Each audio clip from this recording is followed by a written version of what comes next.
Nous sommes en guerre. J'invite tous les Français qui veulent rester libres à m'écouter et à me suivre. Vive la France, libre, dans l'honneur et dans l'indépendance. Il y a une pyramide sociale où il y a un mec qui est en haut tout seul, et plus on descend, plus on est nombreux. Et quand on arrive en bas, on est vraiment dans la merde. Alors moi, ce que je voudrais, c'est qu'on remue la merde et que l'odeur monte jusqu'au nez des mecs qui dirigent, et qu'au lieu d'être tourné vers l'extérieur du pays, ils se tournent un peu vers l'intérieur et qu'ils disent « Ah merde, on leur prend tout leur pognon. Ah oui, il faudrait leur en laisser un peu. » Avez-vous, oui ou non, reçu de l'argent liquide de Libye pour financer votre campagne? Quelle indignité.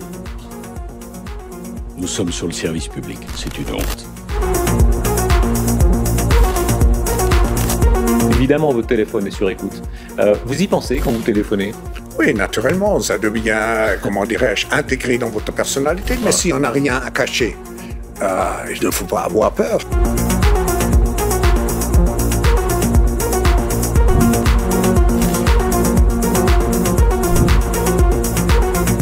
Bonjour l'autre voix.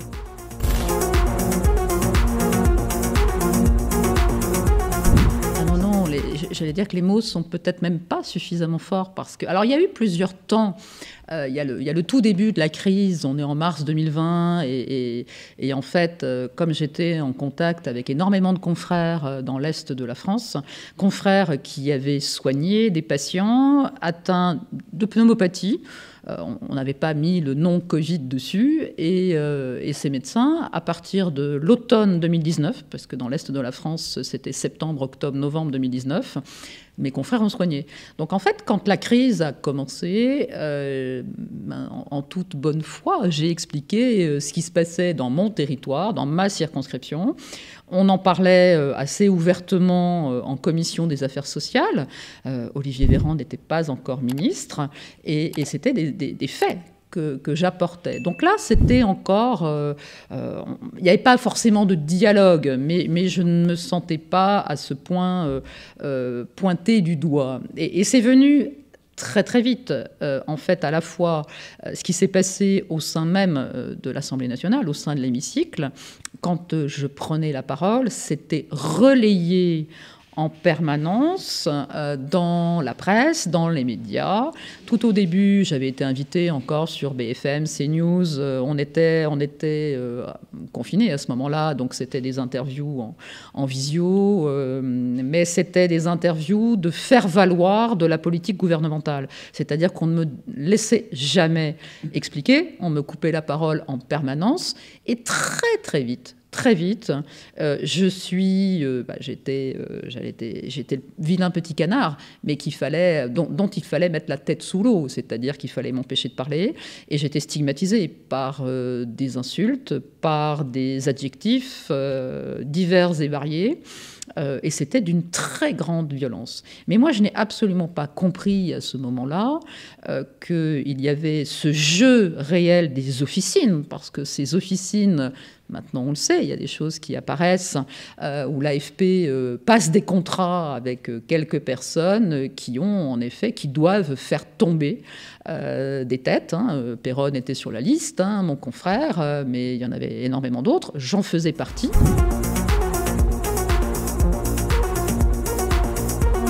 De 2017 à 2022, c'est Martine Vonner, parlementaire, qui a constamment pris la parole.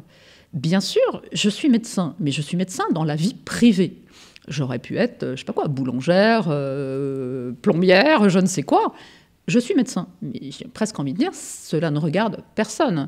D'autant que j'avais une activité quasiment bénévole dans une association, activité qui me prenait 3 heures de mon temps par semaine. Donc ça, c'était vraiment mon champ privé. Quand j'ai commencé en tant que parlementaire, le SAMU social, c'était quelques années précédemment. Là, j'étais psychiatre coordonnateur dans une structure médico-sociale, œuvrant avec des adultes autistes et des personnes plurihandicapées. Et donc, j'avais ce travail de coordination des soins psychiques, bien sûr. Et en plus, je ne suis jamais intervenue sur la question du traitement Covid ou du vaccin, parce qu'il y avait un médecin généraliste dont c'était la tâche. Donc moi, je suis vraiment restée en dehors de tout ça concernant les résidents de la structure où j'intervenais. Mais pendant de 2017 à 2022, donc 2020, la crise sanitaire éclate, c'est la députée qui s'exprime à tout moment, que ce soit dans l'enceinte de l'hémicycle, que ce soit en interview, que ce soit justement en manifestation publique ou dans l'espace public. Et quand les gens, on va dire, m'interrogeaient, soit dans ma permanence, soit par mail, etc., soit par téléphone, c'est bien la parlementaire qui répondait. Et votre question est importante parce que je me suis toujours...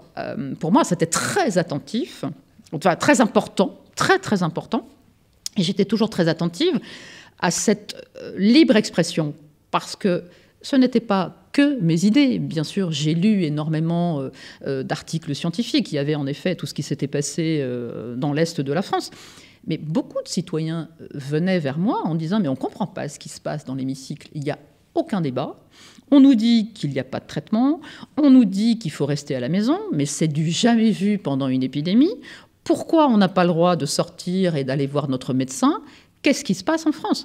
Et ça, quand vous avez beaucoup de citoyens, le parlementaire représente le peuple. Quand on s'exprime, c'est la voix du peuple. Et pour moi, c'était important en permanence de garder cette possibilité, cette libre expression. Et bien sûr, j'ai pris, j'allais dire, ce chemin critique par rapport à la doxa du gouvernement, parce qu'il y avait... que ce soit en commission, encore une fois, ou au sein même de l'Assemblée, pendant les séances publiques, il n'y avait absolument aucun débat. Il n'y a jamais eu aucun débat. Il fallait être en accord. On voit que ce parlementarisme, aujourd'hui, dysfonctionne. Et moi, je l'ai vécu pendant les 5 ans, où on avait, faisant partie de la majorité... Avant d'en être exclu, on avait notre ligne de pensée, on avait nos ordres de vote, et en fait, ça arrange les parlementaires. La plupart du temps, ils n'ont pas besoin d'aller chercher l'info par eux-mêmes, ils n'ont pas besoin de travailler tant que ça. L'habitude est que les lobbies, en fait, écrivent écrivent pour les parlementaires les amendements. Donc, en fait, les amendements, c'est souvent tout fait par des sociétés extérieures. Alors, bien sûr, moi, j'ai découvert tout ça. Je n'avais jamais fait de politique. Et au moment du projet de loi de finances de la sécurité sociale, je recevais des coups de fil ou des mails des fédérations hospitalières, publiques, privées ou la FEAP. C'était quoi ça ? Donc ça, c'était dès le premier exercice, donc dès la fin 2017. Premier exercice du budget, premier exercice de la loi de finances de la sécurité sociale. Et je voyais, j'avais quelques contacts, et on me disait « Ah, mais alors sur cet article-là, peut-être que vous pourrez défendre ça. » Et moi, je disais « Mais attendez, moi, je n'ai pas encore le texte. Vous, lobby, vous avez déjà les textes, vous êtes déjà en capacité de produire des amendements. Moi, je n'ai pas encore le texte. » Et là, j'ai commencé à complètement halluciner. Mais c'est comme ça que ça se passe. Alors, il y a quelques députés qui ont l'honnêteté, quand ils déposent des amendements, de mettre tout en bas amendements proposés par tel et tel syndicat ou par la fédération ou par une corporation. Parfois, mais la plupart du temps, ils ne le disent pas. Et sur le sujet de la santé, que je maîtrise quand même bien pour avoir aussi travaillé en agence régionale d'hospitalisation dès 1996. Donc voilà, moi je suis une ancienne, pour avoir travaillé dans le privé, pour avoir travaillé dans le public. Donc j'ai vraiment une vision totale du monde de la santé, et j'ai beaucoup travaillé la question de l'offre de soins et des moyens des hôpitaux notamment. Donc tout ça, je connaissais par cœur, et de voir à quel point il y avait en effet cette pression pour passer des choses. Après, dans le domaine en question, c'était presque que du bonheur, parce qu'en effet, la situation dans notre pays concernant l'offre de soins est tellement grave depuis de très nombreuses années que de toute façon, on pouvait presque être que d'accord avec ce qui était proposé. Mais pour quelqu'un comme moi, qui n'ait absolument aucun lien d'intérêt ni conflit d'intérêt avec qui que ce soit, et qui justement aime bien garder cette posture libre, totalement libre, je disais non, vous gardez vos propositions, et moi je vais travailler le texte, et je ferai mes propres propositions d'amendement. Bien sûr, je vous entends, bien sûr, je vais à l'écoute des soignants, et je comprends parfaitement leur situation, leur détresse, mais les amendements, ça va être mon travail à moi. Dès 2020, comme je me suis très clairement opposée à cette pensée unique de la majorité, oui, tout ce qui en découle depuis maintenant 2 ans et demi, bien sûr, vient de là, et d'avoir été à ce point, ça a été un vrai bras de fer avec le Premier ministre, d'abord Édouard Philippe, en réunion de groupe politique, ensuite, bras de fer, on l'a vu,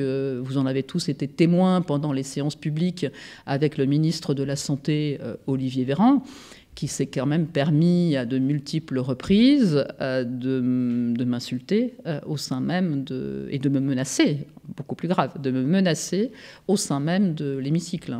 Et il m'avait promis, il avait annoncé que l'immunité parlementaire n'avait qu'un temps et que sans doute j'aurais quelques soucis à me faire après.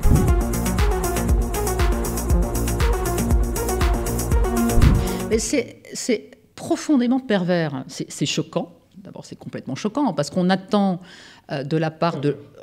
Oui, c'est pervers et choquant. C'est-à-dire qu'on attend de la part de ces pseudo-journalistes, parce qu'on sait qu'ils obtiennent des autorisations à faire, on va dire, un pseudo-travail journalistique en très peu de temps. Enfin, en tout cas, c'est ce qui s'est passé avec notamment Fast and Furious. On attend de ces personnes qu'elles fassent un vrai travail, fouillé, investigué. Donc qu'elles aient après des demandes de l'AFP, pourquoi pas, dont acte, mais qu'elles aillent faire un travail propre. Moi, j'ai vu à quel point, j'ai vu apparaître sur des réseaux des fiches faites à propos de la députée Martine Vonner.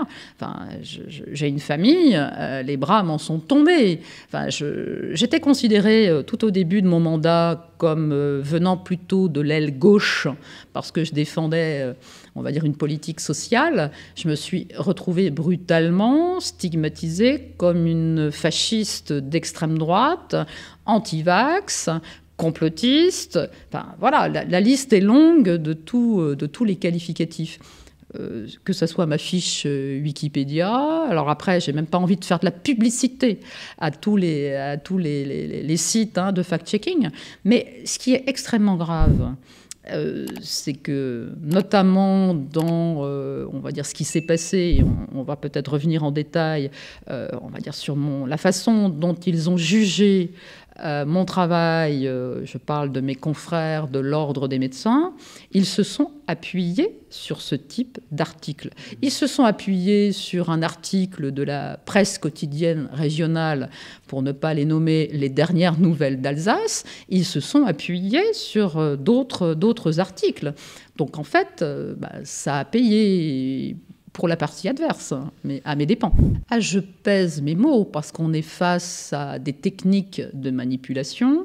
On nous avait expliqué en 2017, quand nous avons été élus, on a eu 36 heures de formation et on avait le droit d'être accompagné par des coachs de com. On nous a expliqué à ce moment-là les techniques de nudge. Moi, j'y connaissais rien, mais je me suis dit, oulala, là, on est sur des techniques quand même de manipulation. Alors, pour vendre un produit, alors le produit, certes, c'était la REM, mais on peut réellement aujourd'hui se poser la question du mensonge permanent à très très grande échelle. On a vu qu'ils ont utilisé aussi dès le départ la technique de la peur, avec la création, on va dire, de cette peur à grande échelle. On aurait pu parler d'une épidémie un petit peu différente d'une épidémie grippale. Non, il a fallu expliquer que c'était une pandémie mondiale, qu'il y avait énormément de personnes décédées, alors qu'aujourd'hui, on le sait très bien, on avait déjà quelques doutes tout de suite, parce qu'on voyait qu'au fond, les personnes, à part les personnes très, très, très fragiles, les autres personnes faisaient en effet un Covid, mais bon, la vie continuait, même sans traitement, puisqu'on n'avait pas le droit d'être traité.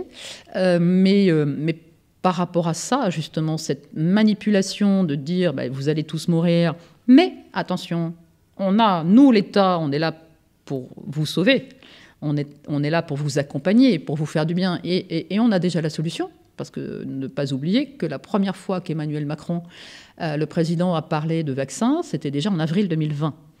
Alors que l'épidémie, on venait de la découvrir en France. Donc là, on est à moins d'un mois et on a déjà la solution. Et c'est tout à fait comme ça que fonctionne à une échelle interindividuelle un pervers, narcissique, manipulateur. Mais là, c'est un appareil gouvernemental qui est accompagné, là aussi, par des officines, McKinsey, qui a accompagné la grande majorité des gouvernements, et puisque voilà, la marche en avant s'est faite quasiment de la même façon partout, et puis imposer... Alors ce confinement a eu... pour eux, c'était absolument génial, parce que les gens passaient leur journée devant les écrans, et les messages en permanence, restez chez vous, etc. Enfin, c'était une litanie, plus j'aime toujours évoquer...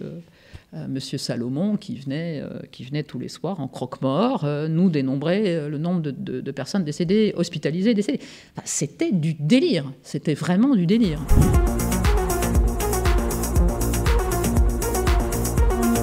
Violent verbalement, bien sûr, il y avait une violence verbale. Oui, j'ai quand même vécu une forme de harcèlement, très clairement. Oui, parce que, justement, en réunion de groupe, quand plusieurs fois j'ai essayé de prendre la parole, l'effet de masse, quand vous êtes totalement isolé, et il suffisait qu'un député commence à m'insulter pour que les autres reprennent. Et il n'y avait aucune écoute possible. Alors, je ne vais pas juger du mental spécifique ou des capacités psychiques des deux personnes que vous avez évoquées, ce n'est pas le lieu. Par contre, ce sont des personnes qui utilisent manifestement très bien et qui étaient d'accord d'utiliser ces techniques de façon totalement libre ou parce qu'on le leur avait demandé. Il faudra leur poser un jour la question. Et je pense qu'un jour, les citoyens auront sans doute une réponse, peut-être dans plusieurs années.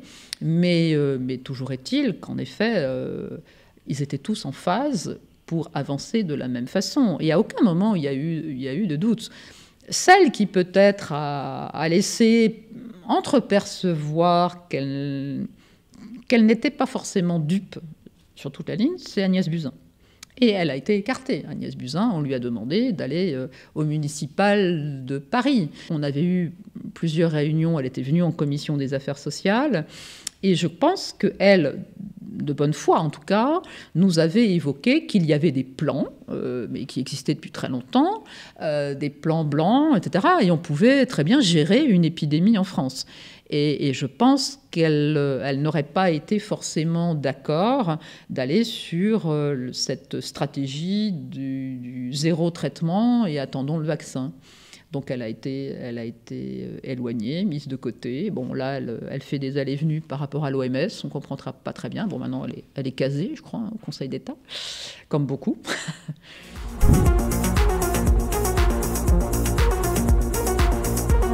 Ouais, de la pression verbale, de la pression posturale.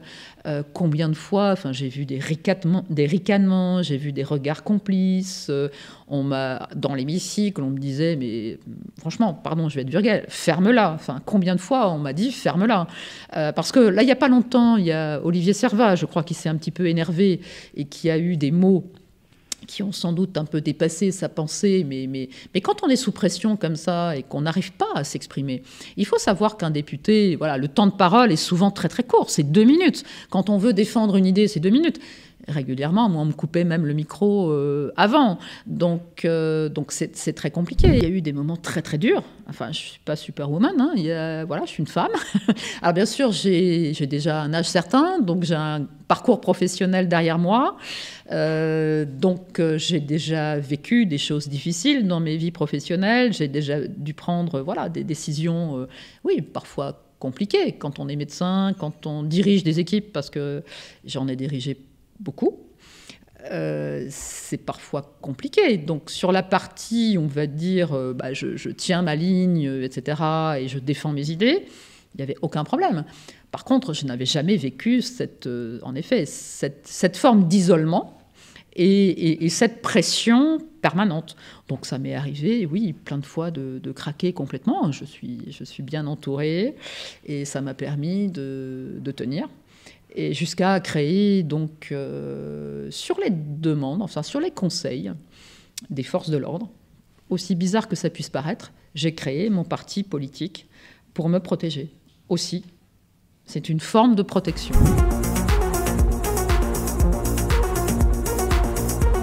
Ne pas rester seul, ça c'est la première chose, c'est en parler, se laisser aller à pleurer, s'il faut pleurer, parce que parfois c'est tellement lourd qu'il faut évacuer, c'est très très très très important, et c'est savoir demander de l'aide. Et actuellement, bien sûr, alors, le parent pauvre de la médecine en France, c'est la psychiatrie. Donc, pour pouvoir avoir une consultation ou en tout cas une aide psychologique auprès de collègues psychologues, c'est parfois un peu de temps. Mais c'est surtout, quand on travaille en équipe, c'est ne pas rester isolé. C'est en discuter. Ici, je sais que vous êtes une équipe soudée. Vous faites front par rapport à tout ce qui arrive actuellement. Et les médias qui fonctionnent un tout petit peu en dehors, en effet, je vous en remercie de cette pensée unique. Mais oui, c'est bien parce que entre vous, vous êtes, il y a la question de la solidarité, mais vous savez que vous n'êtes pas seul. Et c'est vraiment ce qui est important, que ça soit dans les familles, parce que ce qui a été terrible, c'est que dans cette crise, l'État s'est autorisé à infiltrer l'intime jusqu'au cœur des domiciles, puisqu'on se souvient, papy, mamie à la cuisine, sur le balcon, machin, peut-être que ça va revenir là pour Noël, je ne sais pas.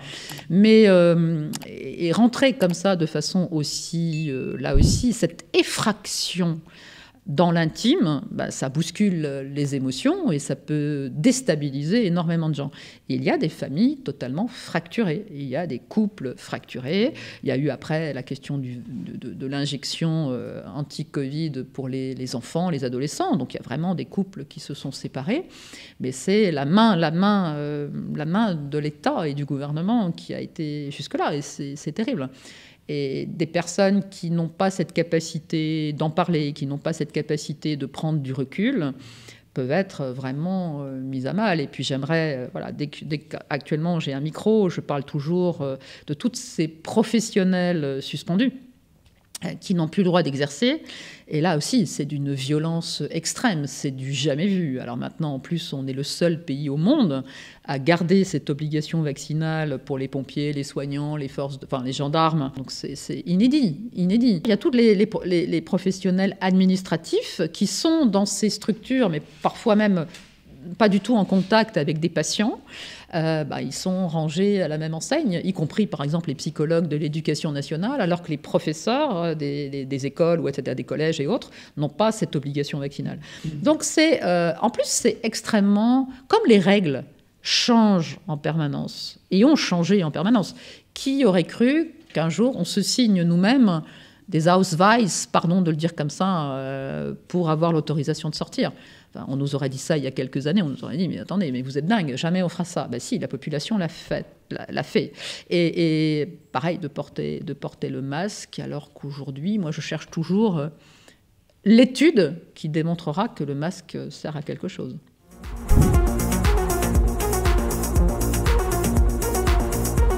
En effet, donc il y a eu 2 parties demanderesses qui ont porté plainte contre moi. Le fameux collectif No Fake Med, qui ne représente qu'eux-mêmes, c'est pas un syndicat. Ils se présentent comme les justiciers de la médecine. Ils se vantent d'avoir fait dérembourser l'homéopathie. Donc c'est à eux qu'on le doit manifestement. Ce sont des médecins, ce sont des pharmaciens, ce sont des professionnels non médicaux. Ils s'étaient, on va dire, rassemblés en collectif pour pouvoir m'attaquer. Ils ont constitué une association. Ils n'étaient pas du tout en règle. C'est-à-dire que la première plainte qu'ils ont déposée contre moi, ils ont été déboutés parce qu'ils n'étaient pas du tout en règle. Donc là, ils ont créé une association j'ai envie de dire juste pour moi, pour aller jusqu'au bout de leur démarche. Je pense que ça mériterait d'être creusé. On sait aujourd'hui que tous les professionnels de santé qu'on a vus en permanence sur les plateaux télé, quand on regarde, puisque tout ceci est relativement transparent, ils ont quand même plus que des liens d'intérêt avec des laboratoires pharmaceutiques. Dans ce collectif, je n'ai pas fait l'exercice de regarder tous les noms des personnes qui ont constitué, mais en fait, ce sont pour moi... alors, la moyenne d'âge, je pense qu'elle est relativement jeune. Ce sont pour moi des techniciens de la médecine et ils s'arrogent le droit de juger leurs pairs parce que eux, ils se basent sur les examens complémentaires, ils attendent des résultats, on va dire, avec les guidelines. Et ils ont une façon de raisonner qui est extrêmement normée. C'est-à-dire que je suis presque sûre qu'aujourd'hui, on aurait du mal à trouver un de ces cliniciens qui sache vraiment encore poser un stéthoscope, poser une main pour voir une splénomégalie ou pour sentir les reins. J'en suis quasiment sûre. Donc, il y a tout ce phénomène, mais surtout, j'ai un peu regardé sur leur site internet, j'ai été très surprise parce qu'ils se sont autorisés le droit de classer les universités de médecine en France. Alors, Strasbourg arrive en top 1. Je me suis dit, c'est génial. Sauf que pour eux, c'est vraiment pas bon. Pourquoi ? Parce que Strasbourg fait encore des cours sur l'homéopathie, des cours d'acupuncture.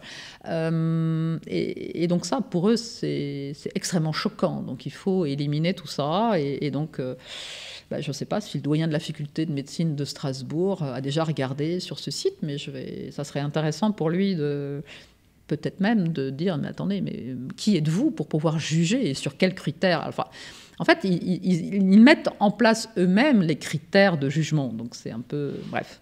Et à côté de ça, donc, il y avait également l'autre partie qui a porté plainte contre moi, le Conseil national de l'Ordre des médecins.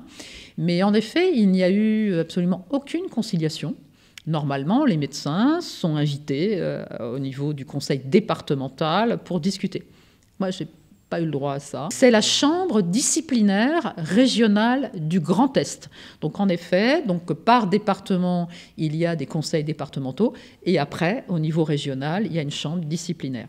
Et donc j'ai été en effet, au bout d'1 an et demi, puisque tout cela a commencé début 2021, et d'ailleurs c'est assez curieux ce timing qui a traîné en longueur, c'est-à-dire qu'à chaque fois, ils apportaient soi-disant des pièces supplémentaires. Non, donc il y a eu des échanges de mémoire, mais jusqu'à ce que j'arrive à un moment où je ne sois plus députée. Et c'était beaucoup plus facile d'inviter le docteur Vonner à s'expliquer que plutôt que d'inviter Martine Vonner, parlementaire. Alors ça, c'est aujourd'hui mon interprétation. Mais voilà, avec le collectif FakeMed, il y a eu 5 échanges de mémoire. Et avec le Conseil national de l'Ordre, il y en a eu 4. Franchement, on aurait pu aller beaucoup plus vite, mais ça demande du temps, de l'énergie, ça coûte aussi, parce que bien sûr, les conseils avocats, il faut les rémunérer, ce qui est complètement normal. Donc tout ça a pris beaucoup de temps. Et au fond, pourquoi je suis jugée par un ordre professionnel alors que j'étais parlementaire et que dans la Constitution française, à l'article 29, il est clairement dit que le parlementaire ne doit jamais être jugé pour sa libre expression, pour ses opinions, pendant son mandat, pendant sa fonction de parlementaire. Voilà, donc je pose la question. Et on ne s'est pas défilé du tout, puisque j'ai accepté d'aller discuter, et mon conseil, bien sûr, m'y a encouragé.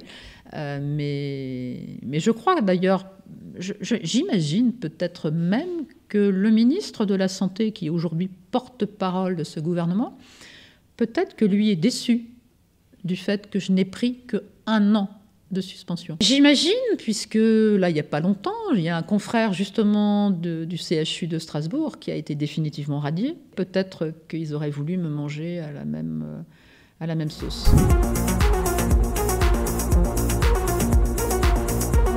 En voyant que le professeur Christian Perron avait été d'une certaine façon blanchi de toutes ces accusations, je me suis dit qu'il y avait peut-être un phénomène un peu positif et un vent favorable. Or, par contre, j'avais appris le jour même ce qui avait été les mesures qui ont été prises à l'encontre de mon collègue sénateur Alain Houpert, qui lui a pris 9 mois. Donc j'ai été profondément choquée de la sanction, de la décision de la Chambre de Nancy, puisqu'au fond, c'est moi qui ai pris le plus. Un an. D'abord, c'est du jamais vu en termes de décision contre un parlementaire.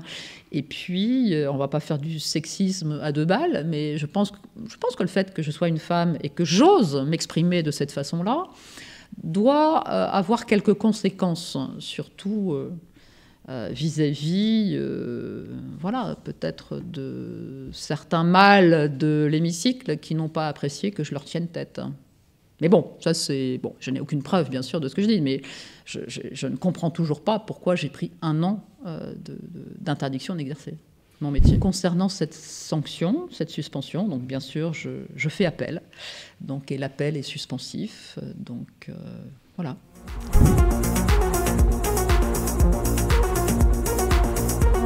Souvent, on me demande est-ce que vous regrettez ce que vous avez fait ? Pas du tout. Je recommencerai de la même façon parce qu'il me semble que nous avons été... je parlais d'Alain Houpert, mais au Sénat, il y en a d'autres. Il y a Laurence Muller-Bronn, il y a Sylviane Noël, il y a Loïc Hervé, enfin, je ne veux pas en oublier, mais il y a d'autres personnes qui parlent de façon très claire. Je pense que ça permet, au sein de notre société, d'avoir des prises de conscience par rapport à tout ce qui a été fait et tout ce qui a été demandé, surtout aujourd'hui, au regard des conséquences, parce que les conséquences, on va dire post-injection, on pourra peut-être en parler, mais sont quand même très délétères pour certaines personnes. Donc, je ne regrette rien. Bien sûr, aujourd'hui, je connais beaucoup mieux la technique parlementaire, donc peut-être que j'aurais travaillé des amendements différemment. Mais par contre, je sais aussi que si c'était à refaire, et même si j'allais plus vers d'autres collègues, de la même façon, personne ne m'aurait suivi. Parce que très clairement, ce qu'on me disait, c'est « mais tais-toi, reste assise, ferme-la », parce que ça on me l'a dit plein de fois, tu ruines ta carrière politique. Pour moi, c'est odieux de dire ça, c'est-à-dire odieux, parce qu'on pense d'abord à soi et on ne pense pas à toutes ces personnes malades. Ces personnes, on va même mettre de côté le Covid, mais toutes ces personnes qui, pendant 1 an et demi, avaient vraiment peur de retourner voir leur médecin, avaient peur d'aller à l'hôpital et n'ont pas consulté. Et aujourd'hui se retrouvent avec, pour certains, des cancers ou des maladies chroniques qui se sont décompensées, des diabètes, des hypertensions, etc. Donc tout cela a un impact extrêmement négatif sur la santé publique, sur la santé globale dans notre pays. Donc je recommencerai de la même façon, en prenant de la même façon ces risques, parce qu'à partir du moment où on continue à vivre dans un pays où on n'accède plus au débat, les conséquences seraient les mêmes.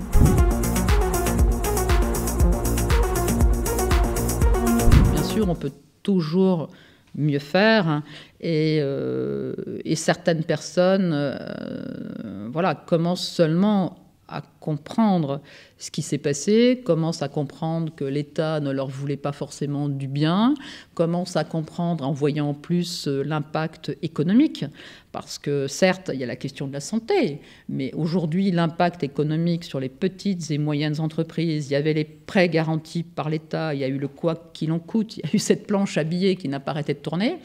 Que vaut encore notre monnaie ? Est-ce que l'euro vaut encore quelque chose ? On a cet impact sur l'inflation quand on a eu en 2018 les gilets jaunes, mais aujourd'hui, quand les gens vont faire leurs courses, quand ils essayent de faire leur plein d'essence, etc., ça devient catastrophique. Moi, je ne sais pas comment certaines personnes vont réussir à passer l'hiver.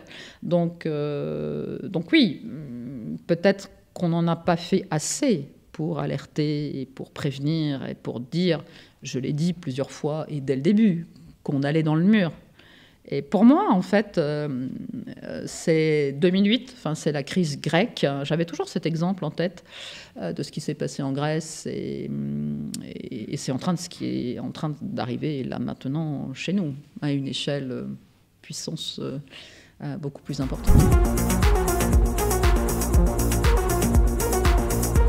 Quand on était au moment de la crise des Gilets jaunes et qu'on avait voté les mesures d'urgence sociale, les 13 milliards, il y avait 10 millions de pauvres. Aujourd'hui, on est à plus de 12 millions de pauvres dans notre pays, ou approximativement. Et je pense que la classe moyenne est tout doucement en train de disparaître. Elle est tirée vers le bas. Alors, il y a quelques riches qui sont encore beaucoup plus riches et que la crise a très largement favorisé. Et il y a cette disparition de la classe moyenne. Oui, c'est inquiétant. C'est inquiétant. Et je pense que le réveil va être très dur pour beaucoup de gens.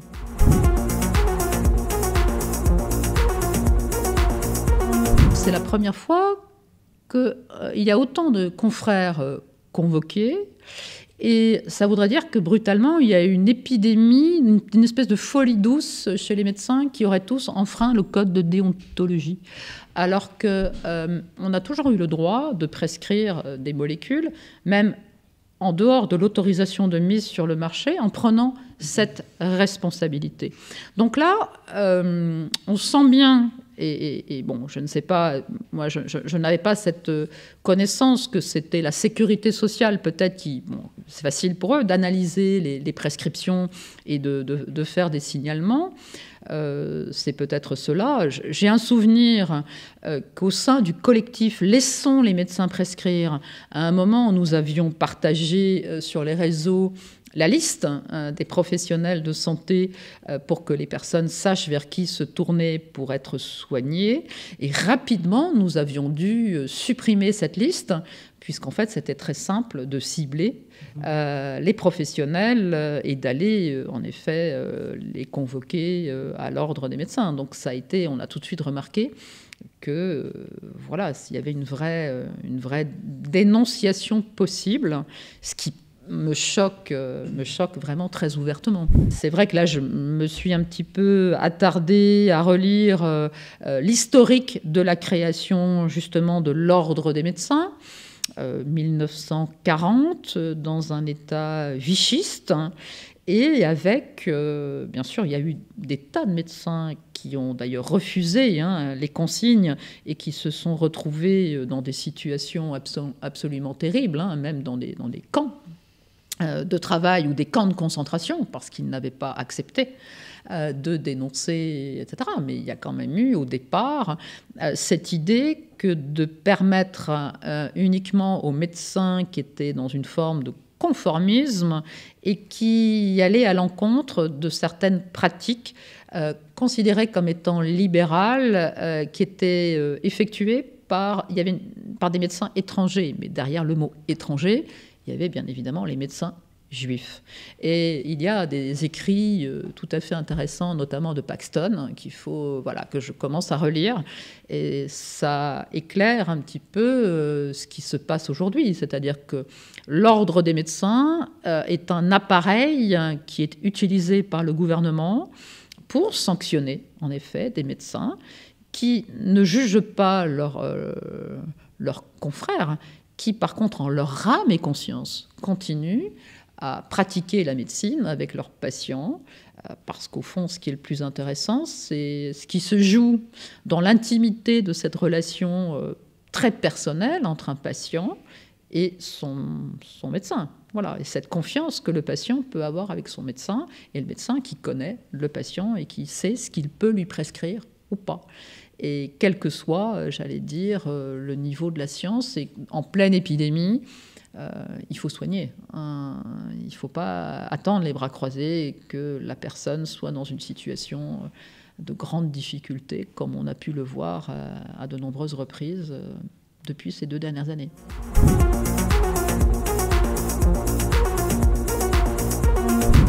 Mais en fait, il faut s'exprimer, ce que je suis en train de faire aujourd'hui avec vous, ce que je ferai ce soir sur un autre plateau et avec un autre format.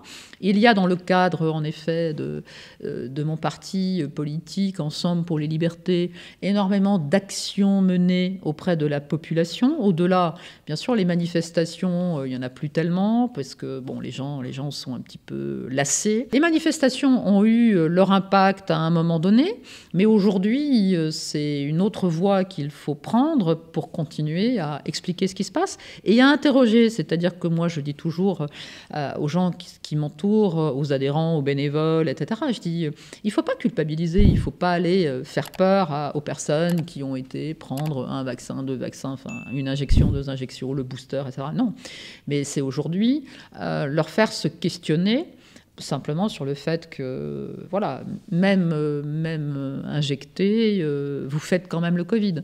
Donc au fond, est-ce qu'il n'y avait pas une autre voie possible ? Est-ce que vous avez fait confiance au gouvernement ? Est-ce que vous avez, oui ou non, eu raison de faire confiance ? C'est la population générale, hein. C'est tous les jours aller discuter avec des personnes qui viennent aussi spontanément. Il y a encore quelques mois, la discussion était très tranchée. Il y avait là aussi le gouvernement qui avait tout fait pour scinder la population en deux. C'est-à-dire que souvent je faisais la comparaison avec l'affaire Dreyfus, mais c'était pire que ça. Enfin, voilà. Et encore une fois, au sein des familles, les gens parfois ne se parlaient plus. Mais je crois qu'aujourd'hui, parce qu'il y a d'autres éléments intercurrents, parce que les gens vont vers une difficulté globale et une grande précarité, ils commencent à se poser des questions, à savoir si réellement ce gouvernement prend les bonnes décisions. C'est vraiment la démarche que nous avons, c'est aller vers et pour faire réfléchir. En fait, c'est restimuler l'esprit critique. Et il y a beaucoup de personnes qui ont totalement oublié que c'était possible de remettre en question.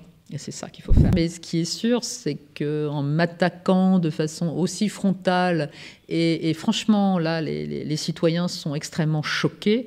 Bon, on a vu, j'ai eu beaucoup de soutien sur place, hein, à Nancy, beaucoup de personnes s'étaient déplacées. Je reçois énormément de messages de soutien. Et c'est vrai que, voilà, il y a des adhésions nouvelles dans le parti, parce qu'ils ont bien compris que voilà, c'est aussi toutes les libertés qu'il faut défendre et réellement toutes les libertés sont menacées aujourd'hui dans notre pays. Merci beaucoup à vous.